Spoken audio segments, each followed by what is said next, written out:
بسم اللہ الرحمن الرحیم۔ السلام علیکم ورحمۃ اللہ وبرکاتہ۔ بسم اللہ الرحمن الرحیم۔ عزیز طلباء اکرام، ایم اے اسلامیات کے مضمون فقہ و اصول الفقہ کا آج ہمارا سبق نمبر 130 ہے، جس کا عنوان ہے کتاب الطلاق کا الجملۃ الثالثہ، اور انشاءاللہ آج ہم وَأَمَّا الْبَائِنَةُ بِالثَّلَاثِ سے پڑھیں گے۔ تو نیا سبق شروع کرنے سے پہلے ہم پچھلے سبق یعنی سبق نمبر 129 کا خلاصہ دیکھتے ہیں۔ پچھلے سبق میں ہم نے سب سے پہلے عبارت کا ترجمہ اور عبارت کی مختصر تشریح دیکھی تھی، اور مختصر تشریح کے دوران ہم نے فریق ثانی کی دو دلیلیں پیش کی تھی، یعنی امام ابو حنیفہ رحمہ اللہ، امام شافعی اور کوفہ کے دوسرے فقہا کی دو دلیلیں پیش کی گئی تھیں کہ اگر شوہر غائب ہونے کی صورت میں وہ رجوع کر لے اور عورت کو پتہ نہ چلے، عورت دوسری جگہ نکاح کر لے، تو اس نکاح کے بارے میں امام ابو حنیفہ، امام شافعی اور کوفہ کے دوسرے فقہا کا کہنا تھا کہ یہ پہلے شوہر کے لیے ہی ہوگی، دوسرے شوہر کا اس میں حق نہیں ہوگا۔ اس مسلک پر دو دلائل ہم نے پیش کیے تھے۔ ایسے ہی پچھلے سبق میں ہم نے دوسرا باب یعنی الجملۃ الثالثہ کو مصنف نے دو ابواب میں تقسیم کیا تھا۔ پہلا باب ہم نے مکمل کر کے دوسرا باب شروع کیا تھا، جو کہ طلاق بائن کے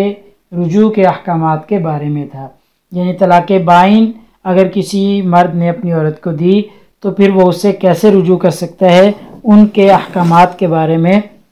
یہ دوسرا باب تھا۔ تو انشاءاللہ آج کے اس سبق میں ہم سب سے پہلے عبارت کا ترجمہ اور عبارت کی مختصر تشریح دیکھیں گے، اور مختصر تشریح کے دوران ہم کچھ چیزوں کی مختصراً وضاحت بھی کریں گے،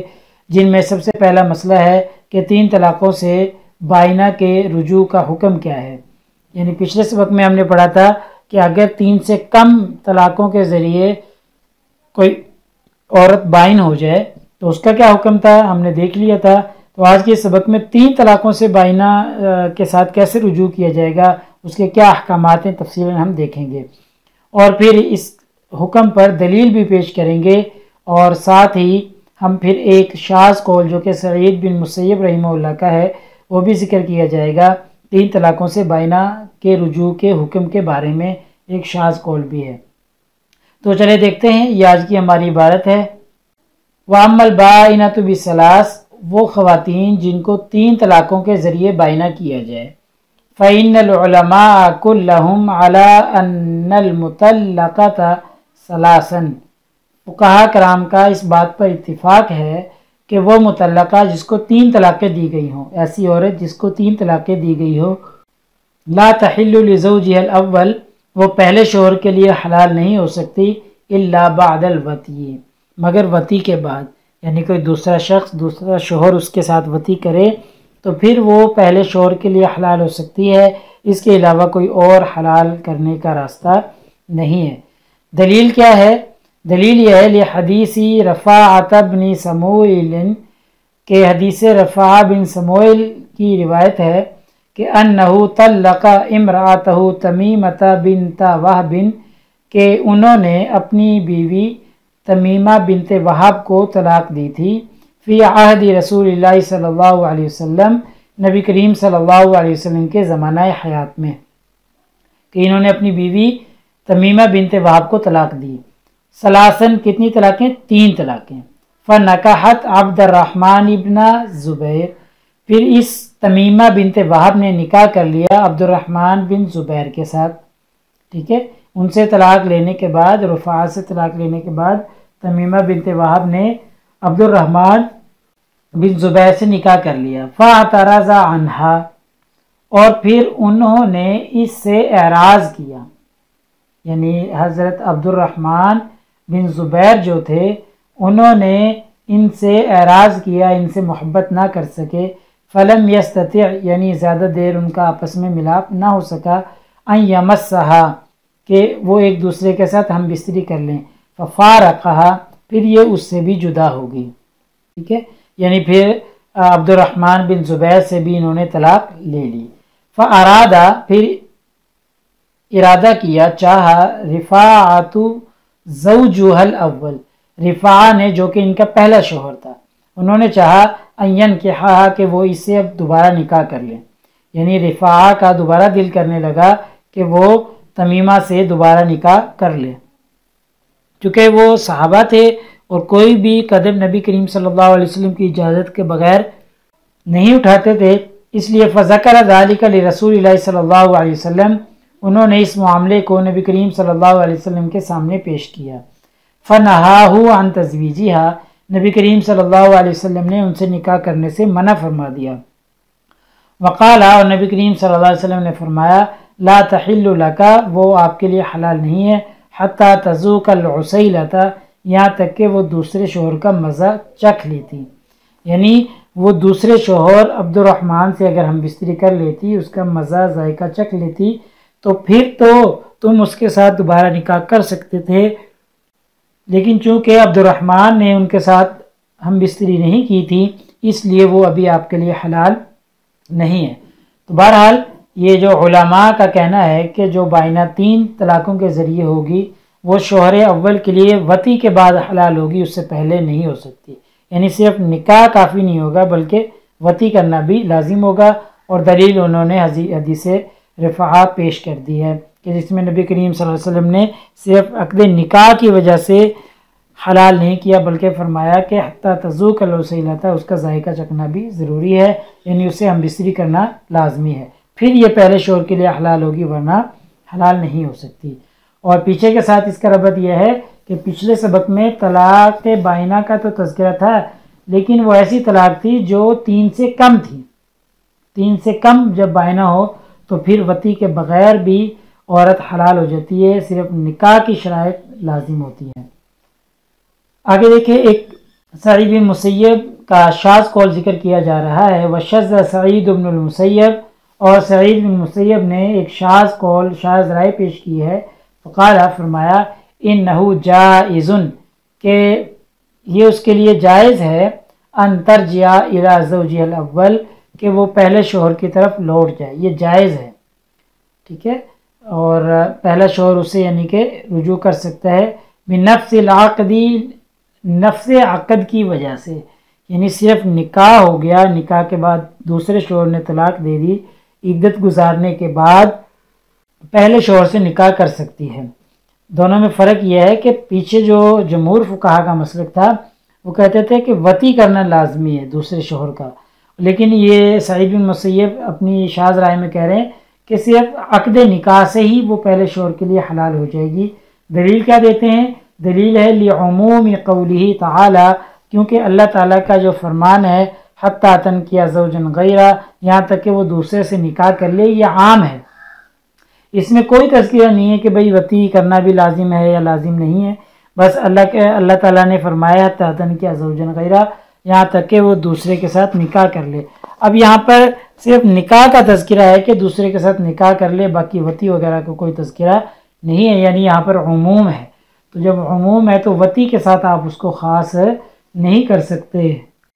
پیچھے ہم نے خاص کی بحث میں یہ ساری تفصیل پڑھی تھی، تو لہٰذا سعید بن مسیب کہتے ہیں کہ صرف نفس عقد کے ساتھ ہی وہ پہلے شوہر کے لیے حلال ہو جائے گی۔ والنکاح ینطلق علی العقد، یہاں پر جو آیت مبارکہ میں نکاح کا لفظ تنکیہ، نکاح کا لفظ جو استعمال ہوا ہے ینطلق علی العقد، اس کا جو اطلاق ہے وہ صرف و صرف عقد نکاح پر ہوگا، باقی وطی وغیرہ پر نہیں ہوگا۔ وکلہم، اور وہ فقہا جو پیچھے جن کا تذکرہ تھا، جمہور فقہا، قال، کہتے ہیں، التقاء الختانین یحلھا، کہ دونوں کے ختنوں کا مل جانا یہ اس عورت کو پہلے شوہر کے لیے حلال کر دیتا ہے۔ یحلھا، یہ محل ہوگا، حلال کرنے والا ہوگا شوہر اول کے لیے، یعنی التقاء الختانین، میاں بیوی کے جو ختنے ہیں، ختنے کرنے کی جگہ بس وہ مل جائے، چاہے دخول ہو یا نہ ہو، تو وہ مل گئے تو پھر وہ اس کے لیے حلال ہو جائے گی۔ الا الحسن البصری، مگر حسن بصری رحمہ اللہ اختلاف کرتے ہیں، فقال، وہ کہتے ہیں، لا تحل الا بوطی بانزال، کہ صرف اور صرف وطی ایسی ہو جس میں انزال بھی ہو، اس کے ذریعے شوہر اول کے لیے حلال ہوگی، صرف التقاء الختانین یعنی دونوں کے ختنے ملنے سے وہ حلال نہیں ہوگی، لیکن جمہور کہتے ہیں صرف التقاء الختانین ہو گیا تو وہ شوہر اول کے لیے حلال ہو جائے گی۔ و جمہور العلماء، جمہور علماء کہتے ہیں علی ان الوتی الذی، ایسی وتی ہو الذی یوجب الحد، جو حد کو واجب کر دے، یعنی اگر کسی نے زنا کیا تو جتنا وتی کرنے سے زنا کی حد لازم ہو جاتی ہے اتنی وتی جو ہے وہ کافی ہوگی۔ ویفسد الصوم، اور جتنے وتی سے روزہ فاسد ہو جاتا ہے وہ کافی ہے، یعنی اتنے سے وہ شوہر اول کے لیے حلال ہو جائے گی۔ والحج، ویفسد الحج، یعنی حج کو فاسد کر دے، جتنی وتی حج کو فاسد کر دیتی ہے اتنی وتی سے وہ شوہر اول کے لیے حلال ہو جائے گی۔ ویحل المطلقۃ، تو وہ جو مطلقہ ہے وہ حلال ہو جائے گی۔ ویحسن الزوجین، اور زوجین جو ہیں وہ تحسین میں آ جائیں گے، حسانت میں آ جائیں گے، یعنی شادی شدہ کے زمرے میں آ جائیں گے۔ آپ کو یاد ہوگا کہ زنا کی صورت میں شادی شدہ کے لیے الگ سزا ہے، غیر شادی شدہ کے لیے الگ سزا ہے۔ جب انہوں نے ایسی ہم بستری کر لی کہ جس میں التقاء الختانین ہو گئے تو وہ محسن بن جائیں گے، وہ احسانت کے دائرہ میں آ جائیں گے۔ ویوجب الصداق، اور اگر ایسی التقاء الختانین کی ہم بستری کر لی تو پھر مہر بھی لازم ہو جائے گا۔ اور یہ ایسی وتی کون سی ہے؟ هو الالتقاء الختانین، وہ دونوں ختنوں کا ملنا ہے، ان سے یہ ساری چیزیں ہو جاتی ہیں، یہ حد واجب ہو جاتی ہے، روزہ اور حج فاسد ہو جاتا ہے اور محسن کے درجے میں آ جاتے ہیں، اور ستاق واجب ہو جاتا ہے جب التقاء الختانین ہو گئے۔ جب التقاء الختانین سے اتنے مسائل پیدا ہو رہے ہیں تو پھر یہ التقاء الختانین بھی محل ہو جائے گا، یہ شوہر اول کے لیے اس عورت کو حلال کر دے گا، یعنی اتنی ہم بستری کافی ہو جائے گی۔ لہذا ہمارے آج کے اس سبق کا خلاصہ یہ نکلا کہ آج کے اس سبق میں ہم نے سب سے پہلے عبارت کا ترجمہ اور عبارت کی مختصر تشریح دیکھی ہے، اور مختصر تشریح میں ہم نے کچھ چیزوں کی وضاحت کی ہے، جن میں سب سے پہلی بات ہے کہ 3 طلاقوں سے بائنہ کے رجوع کا کیا حکم ہے، کہ اگر عورت کو 3 طلاقوں سے بائنہ کر دیا تو اب وہ رجوع کر سکتی ہے یا نہیں کر سکتی، وہ دوبارہ اس شوہر کے نکاح میں آ سکتی ہے یا نہیں۔ تو جمہور فقہا کا کہنا ہے کہ وہ کسی دوسرے سے نکاح کرے، اس سے ہم بستری کرے، پھر وہ اس کو طلاق دے، پھر عدت گزارے، پھر یہ پہلے شوہر کے لیے حلال ہوگی، اس سے پہلے حلال نہیں ہوگی۔ دلیل کے طور پر انہوں نے حدیث رفاعہ پیش کی ہے کہ جس میں نبی کریم صلی اللہ علیہ وسلم نے ان کو منع کر دیا تھا اور بتایا تھا کہ حتی لا تذوق العسیلۃ، جب تک وہ دوسرے شوہر کا مزہ نہ چکھے اس وقت تک وہ پہلے شوہر کے لیے حلال نہیں ہو سکتی، یہ دلیل انہوں نے پیش کی تھی۔ پھر آخر میں مصنف نے سعید بن مسیب کا شاذ قول بھی ذکر کیا ہے۔ سعید بن مسیب کہتے ہیں کہ نفس عقد سے ہی وہ پہلے شوہر کے لیے حلال ہو جائے گی، وتی وغیرہ کرنا لازمی چیز نہیں ہے۔ تو یہ ایک شاذ قول تھا ان کا، تو لیکن اس کے اوپر اعتبار نہیں کیا جا سکتا۔ اصل بات وہی ہے جو جمہور کی ہے کہ پہلے عدت گزارے، پھر دوسرے شوہر سے نکاح کرے، نکاح کے بعد اس سے طلاق لے، طلاق لینے کے بعد عدت گزارے، پھر پہلے شوہر کے لیے حلال ہوگی۔ تو پیپر میں پوچھی جانے والے سوالات سے متعلق اگر ہم بات کریں تو وہی سوال کہ جی مذکور عبارت کا ترجمہ اور تشریح کریں، اور ایسے ہی طلاق بائن میں رجوع کے احکامات فقہا کے اقوال کی روشنی میں بیان کریں۔ یہ ابھی ہمارا سبق چل رہا ہے اور اگلے کچھ اسباق میں ابھی یہی چلتا رہے گا۔ اس طریقے سے ہمارا یہ سوال پورا ہو جائے گا، پھر آپ یہ ساری چیزیں اس سوال کے جواب میں لکھ سکتے ہیں۔ تو اگلے سبق نمبر 131 میں انشاءاللہ ہم اسی ترتیب سے چلیں گے۔ کتاب الطلاق کا الجملۃ الثالثہ، اور دوسرا باب ہم نے شروع کیا ہوا ہے اس کا، اور انشاءاللہ آگے ہم وقال مالک وابن القاسم رحمہم اللہ سے پڑھیں گے۔ جزاکم اللہ خیر۔ السلام علیکم ورحمۃ اللہ وبرکاتہ۔ اللہ پاک آپ سب لوگوں کا حامی و ناصر ہو۔ اللہ تعالیٰ آپ لوگوں کو ترقیاں خوشیاں نصیب فرمائے۔ اگلے سبق تک اجازت چاہتا ہوں۔